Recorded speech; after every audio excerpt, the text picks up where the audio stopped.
वस्तान साहब 370 है, मगर आगे अस्थाई शब्द आप भूल गए हैं। ये अस्थाई है, परमानेंट नहीं है।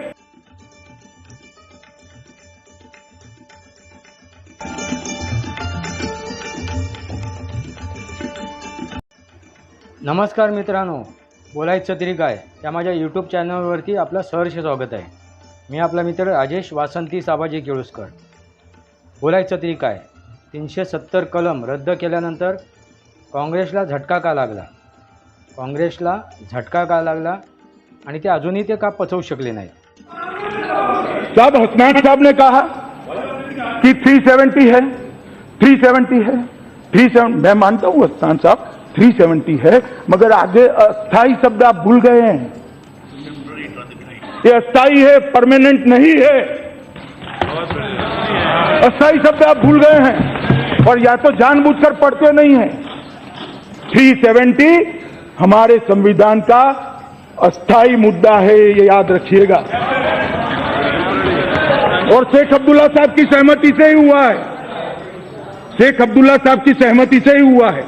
आपने कहा कि अप्रोच में परिवर्तन, मैं स्पष्ट कर देना चाहता हूं सदन के माध्यम से, माननीय प्रधानमंत्री जी, हमारी सरकार या मेरे अप्रोच के अंदर कोई परिवर्तन नहीं है। हमारा अप्रोच पहले भी वो था, आज भी वो है, आगे भी ये रहेगा। भारत को सुरक्षित, समृद्ध, संस्कृत और शिक्षित बनाने का अप्रोच जस का तस हमारा पड़ा, कोई परिवर्तन नहीं। मैं उन्होंने विभाजन की बात करी कि विभाजन के कारण पूरा देश रक्त रंजित हो गया। विभाजन का कोई समर्थन नहीं करता। हम तो ना उस वक्त करते थे ना आज करते हैं। मनीष जी, आप सवाल उठा रहे हो विभाजन का, किसने किया विभाजन? किसने किया? हमने नहीं किया है। विभाजन की सहमति किसने दी? हम आज भी कहते हैं कि धर्म के आधार पर देश का बंटवारा नहीं होना चाहिए। हम आज भी कहते हैं ये गलती हुई है, ऐतिहासिक गलती हुई है, जिसकी ऊंचाई हिमालय जितनी है और गहराई सागर जितनी है। वो गलती मगर हमने नहीं की है, गलती हमने नहीं की है, गलती आपने करी है, आपकी पार्टी ने करी, और इतिहास से आप भाग नहीं सकते। माननीय अध्यक्ष जी हमें इतिहास की दुहाई दे रहे। 1/3 हिस्सा जम्मू कश्मीर का हमारे पास नहीं है। किसके कारण नहीं है भाई? किसके कारण नहीं है?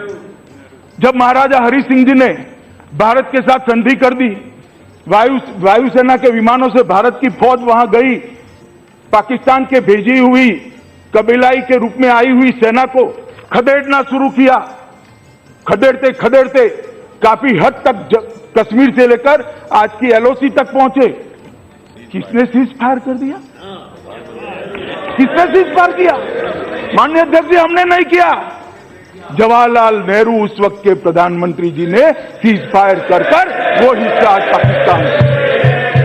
हमें इतिहास सिखाते हैं, हमें कहते हैं, आरोप लगाते हैं, प्रेस कॉन्फ्रेंस करते, इसको भरोसे में नहीं लेते, उसको भरोसे में नहीं लेते, इसको भरोसे में, फलाने को नहीं, ढिकने को नहीं लेते। जवाहरलाल नेहरू जी ने देश के गृह मंत्री और उप प्रधानमंत्री को भी भरोसे में लिए बगैर कर।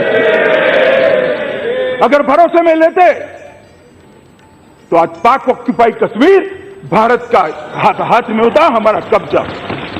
इसको वापस लाने के लिए इतनी जद्दोजहद न होती, और शायद भरोसे में लेते तो टेररिज्म का मूल ही न होता। इसलिए मनीष जी, इतिहास हमें मत सिखाइए।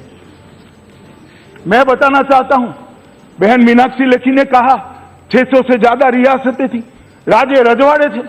ऐसा प्रॉब्लम ओवैसी जी चले गए, मुझे सुनने के लिए नहीं बैठे। ऐसा प्रॉब्लम हैदराबाद में भी हुआ था, भाई मजलिस ने किया था।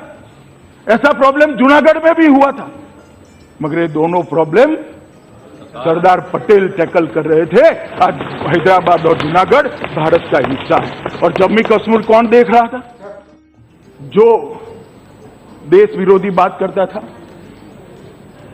उसको सुरक्षा दी जाती थी। सुरक्षा देने के लिए खतरे के पैरामीटर्स होते। जम्मू कश्मीर में एक नया पैरामीटर है, 4 भारत विरोधी बयान दे दो, आपको तुरंत सुरक्षा मिल जाएगी। मेरी तो समझ में ही नहीं आता।